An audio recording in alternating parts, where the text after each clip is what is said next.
तो दोस्तों हमारी आज की कहानी की शुरुआत होती है चार्ल्स को दिखाते हुए, जो इस वक्त स्केटिंग कर रहा होता है, लेकिन तभी उसका बैलेंस बिगड़ जाता है और वो नीचे गिर जाता है। तभी एक लड़की एमिली उसकी मदद करने के लिए उसे हाथ से उठाती है और इस दौरान इन दोनों की नजर एक दूसरे से मिलती है, जिसके बाद इन्हें प्यार का एहसास होता है। चार्ल्स देखने में अच्छा, हंसमुख और दयालु इंसान लगता है, यहाँ तक कि उसके पिता का एक बड़ा सा रियल एस्टेट बिजनेस भी है, जिसे वो पूरी ईमानदारी और मेहनत से संभालता है। और इसके अलावा वो अपने पिता की नजरों में एक आदर्श बेटा भी है। अब हम देखते हैं चार्ल्स और एमिली दोनों पहली मुलाकात के बाद फिर से मिलने का फैसला करते हैं। दोनों साथ में पूरा वक्त गुजारने के लिए अगले दिन का प्लान भी बनाते हैं। शाम होने के बाद जब चार्ल्स अपने घर पर पहुंचता है, तभी एक चौंकाने वाला राज सामने आता है। असल में जो चार्ल्स हमें अब तक दिखाया गया वो असल में असली इंसान नहीं था, बल्कि वो एक रोबोट था जो उसकी कॉपी थी चार्ल्स की। और इसका सारा कंट्रोल चार्ल्स के पास होता है। वो अपनी कॉपी अपनी मनचाही जगह पर भेजकर अपने काम करवा लेता है। हम जान पाते हैं कि चार्ल्स इस रोबोट का इस्तेमाल अपने रोजमर्रा के कामों में इस्तेमाल करता है, यहाँ तक कि अलग अलग लड़कियों के साथ डेट करने के लिए भी। तो हम जान पाते हैं जनाब चार्ल्स खुद मेहनत नहीं करते, बल्कि अपने रोबोट्स को भेजकर अलग अलग काम अलग अलग समय पर करवा लेते हैं। और इस तरह से ये सारी दुनिया वालों को बेवकूफ बना रहे हैं। हालांकि गवर्नमेंट ने बॉडी डबल रोबोट को हमेशा के लिए बैन कर रखा है, लेकिन फिर भी ये रोबोट्स ब्लैक मार्केट में चोरी छिपे बेचे जा रहे हैं।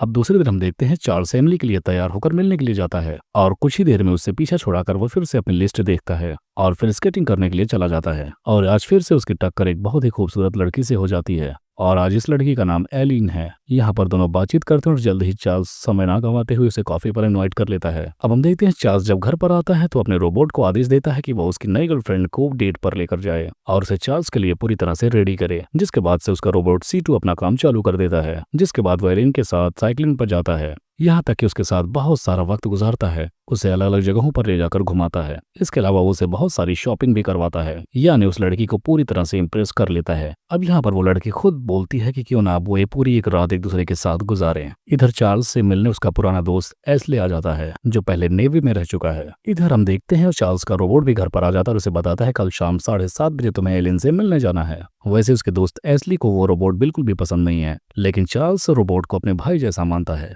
लेकिन इधर सदमा तब लगता है जब हमें पता चलता है कि एलिन भी जब घर पर आती है तो वो भी असली एलिन नहीं होती, बल्कि उसकी भी एक रोबोट कॉपी होती है जिसका नाम E2 होता है। यानी एलिन भी उसी की तरह खेल खेल रही थी। असल में एलिन भी अमीर लड़कों को अपने जाल में फंसाकर उन्हें लूटने का काम किया करती थी। उसके पास हर दिन के लिए एक अलग लड़के की लिस्ट हुआ करती थी, लेकिन जिस दिन लड़कों के साथ बहुत सारा वक्त गुजारने की बात आ जाती है तो अपने बजाय अपने रोबोट को भेज देती है। यानी हम जान पाते हैं चार्ल्स और एलिन दोनों अपने अपने रोबोट्स का इस्तेमाल करके लोगों को बेवकूफ बनाते थे और अब ये दोनों खुद एक दूसरे के जाल में फंस चुके थे, एक दूसरे को इम्प्रेस करने के लिए। अगले दिन हम देखते हैं चार्ल्स खुद अपनी ऑफिस के लिए निकलता है, क्योंकि उसका प्लान था ऑफिस का काम खत्म करके वो खुद एलिन से मिलने के लिए जाएगा। लेकिन अभी तक उसे ये नहीं पता जिसके साथ वो डेट पर जाने वाला है वो भी कोई असली एलिन नहीं बल्कि उसकी रोबोट है। यहाँ पर चार्ल्स ऑफिस में अपना सारा काम खत्म कर रहा था, लेकिन तब तक उसके डैड आकर उसे एक जरूरी काम दे देते हैं, जहाँ पर उसे एक जरूरी मीटिंग में जाना था। लेकिन मुसीबत इस बात की थी कि उसी टाइम पर उसे एलिन से भी मिलने जाना था, जिसके चलते वो गुस्से में फौरन घर आता है और वो उस मीटिंग में अपने रोबोट को भेजने का फैसला करता है। लेकिन यहाँ पर जल्दीबाजी में एक गड़बड़ हो जाती है, क्योंकि एड्रेस स्वैप हो जाता है। यानी असली चार्ल्स वापस मीटिंग वाले एड्रेस पर पहुंच जाता है और C2 एलिन के घर की तरफ पहुंच जाता है। मीटिंग में पहुंचने के बाद चार्ल्स जब वहां का नजारा देखता है तो उसके पैरों तले जमीन खिसक जाती है, क्योंकि वो मीटिंग में पहुंच चुका था जहां पर उसके डैड, उसके भाई और बहुत सारे बिजनेसमैन लोग थे। जिसके बाद चार्ल्स वहां से बहाना बनाकर जल्द से जल्द निकल जाता है। चार्ल्स को यहाँ पर पता चल जाता है कि एड्रेस बदल चुका है और जब वो कैमरे से अपने रोबोट पर नजर रखता है तो उसे पता चलता है कि वो ऑलरेडी एलिन के घर पे पहुंच चुका है। यहाँ पर एलिन भी अपने घर से E2 की लाइव रिपोर्ट देख रही होती है, क्योंकि यहाँ पर दोनों रियल में नहीं मिले थे, दोनों के रोबोट्स आपस में मिले थे और यहाँ पर वो हुआ जिसकी उम्मीद किसी को नहीं थी। हम जान पाते हैं कि C2 और E2 के बीच प्यार पनपने लगता है। असल में ये पहली बार हुआ था जब डबल बॉडी रोबोट ने एक दूसरे से प्यार कर लिया, क्योंकि यहाँ पर दोनों के बीच में इंसानों की तरह फीलिंग्स डेवलप हो गई थी और चार्ल्स और एलिन को इस बात का जरा सा भी अंदाजा नहीं था। सुबह होने के बावजूद C2 अभी तक अपने घर पे नहीं आया था, जिसके चलते चार्ल्स परेशान होकर एलिन के घर पे ही पहुंच जाता है। इधर एलिन को भी E2 से कोई रिस्पॉन्स नहीं मिल रहा था, जिसके बाद वो भी चोरी छुपे अपने ही घर में घुसती है और यहाँ पर चार्ल्स और एलिन आपस में टकरा जाते हैं। तभी चार्ल्स और एलिन के फोन पर उनके रोबोट्स के फोन आ जाते हैं, जहाँ पर दोनों रोबोट्स अपने अपने मालिक को बता देते हैं कि उन दोनों को एक दूसरे से प्यार हो गया है, क्योंकि हम दोनों ही रोबोट्स हैं, इस वजह से अब हम तुम्हारे किसी काम नहीं आएंगे। यहाँ पर अब ये दोनों रियल इंसान एक दूसरे को देखते रह जाते हैं। विश्वास नहीं हो रहा था कि उनके रोबोट्स ने उन्हें धोखा दे दिया है। अब यहाँ पर चार्ल्स और एलिन एक दूसरे से झगड़ने लगते हैं, लेकिन अब इनके लाख झगड़ने बहस करने का कोई फायदा नहीं था।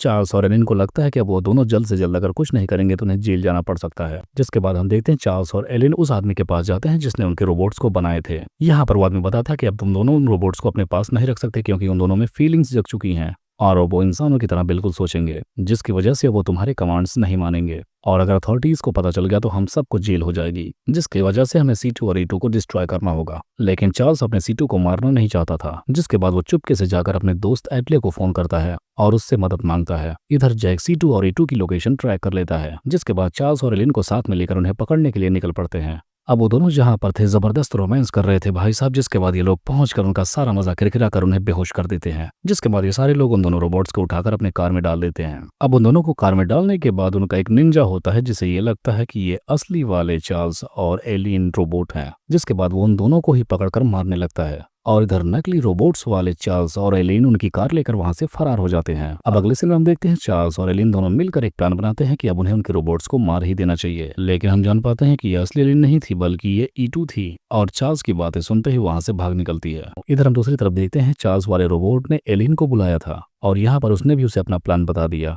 कि हमें रोबोट को खत्म करना होगा, जिसके चलते C2 और E2 को पता चल चुका था कि हमें ये दोनों मारना चाहते हैं। जिसके बाद ये दोनों रोबोट्स मिलकर अब एक प्लान बनाते हैं। जिसके बाद हम देखते हैं चार्ल्स और एलिन के पास एक वीडियो जाती है। इस वीडियो में C2 और E2 दिखाई देते हैं जो गन्स लिए होते हैं और पब्लिक प्लेस में होते हैं। ये देखकर चार्ल्स और एलिन बहुत डर जाते हैं और वो समझ जाते हैं कि उनके रोबोट्स की वजह से पुलिस उनकी तलाश करेगी। पुलिस से बचने के लिए चार्ल्स एलिन को लेकर अपने स्टेप फादर के घर पर पहुंच जाता है। ये एक दूर दराज की जगह थी जहां पर कोई भी आता जाता नहीं था। इस पूरी रात ये दोनों साथ में रहते हैं और इनकी दोस्ती और भी गहरी हो जाती है। अब यहाँ पर ये दोनों काफी वक्त तक साथ रहते हैं और काफी इंजॉय करते हैं और इन दोनों के बीच एक अच्छी बॉन्डिंग भी बन जाती है। लेकिन इन्हें एक डर अभी भी सताया था कि इन्हें पुलिस पकड़ ही ले जाएगी और इन दोनों के पास यहाँ से भागने का एक ही रास्ता था, मैक्सिको। पुलिस से बचने के लिए चार्ल्स अपने ट्रक को हरे रंग से पेंट कर देता है। जिसके बाद चार्ल्स और एलिन उस ट्रक को लेकर मैक्सिको के लिए निकल जाते हैं। लेकिन रास्ते में एक पुलिस वाला उन्हें रुकवा लेता है। चार्ल्स को लगा कि अब वो पकड़ा जा चुका है, लेकिन उस पुलिस वाले ने उसे बस इसलिए रुकवा रखा था क्योंकि उसने अपनी बैक लाइट पर भी हरा पेंट कर रखा था। अब यहाँ पर ये दोनों चौंक जाते हैं कि उन्हें पुलिस ने अरेस्ट क्यों नहीं किया। जिसके बाद वो फिर से उस वीडियो को देखते हैं। तभी उन्हें सच पता चलता है कि असल में ये वीडियो फेक है।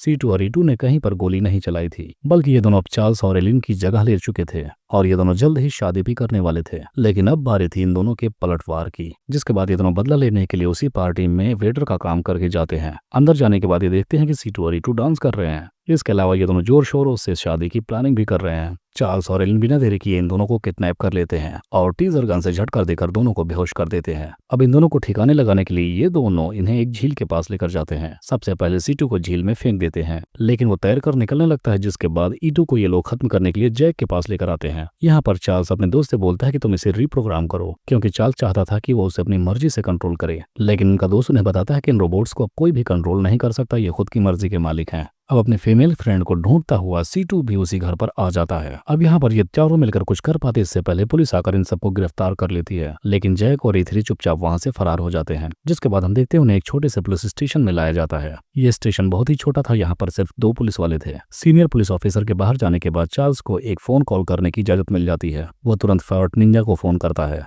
और उसे अपनी सिचुएशन बताता है और दोबारा से फाइट निंजा की एंट्री होती है। अब वो निंजा सीधा उस पुलिस ऑफिसर को फोन करके उसे एक फेक क्राइम के एड्रेस पर भेज देता है। जिसके बाद वो चुपके से चौकी पर पहुंचकर एलिना और चार्ल्स को वहां से रिहा करता है। अब एक आखिरी मिशन बचा था C2 और E2 को बाहर भेजना। जिसके बाद ये दोनों मिलकर C2 और E2 को मैक्सिको बॉर्डर के बाहर छोड़ना चाहते थे। प्लान इनका यह था कि इन दोनों को अपनी जिंदगी जीने के लिए वहीं पर छोड़कर ये दोनों वापस अपने घर आ जाएंगे। और रास्ते में ही चार्ल्स और एलिन को ये बात समझ में आता है कि हम आखिर ये क्या कर रहे थे। हम तो प्यार करने वालों को मारने वाले थे और जबकि हम भी तो प्यार में ही पड़ चुके हैं। इसीलिए मैक्सिको बॉर्डर पर पहुंचते ही चार्ल्स और एलिन C2 और E2 को अलविदा कहते हैं। जिसके बाद ये दोनों इंसानी दुनिया से दूर कहीं अपनी जिंदगी जीना शुरू कर देते हैं। और बस इसी को दिखाते हुए इस कहानी का यहीं पर एंड हो जाता है।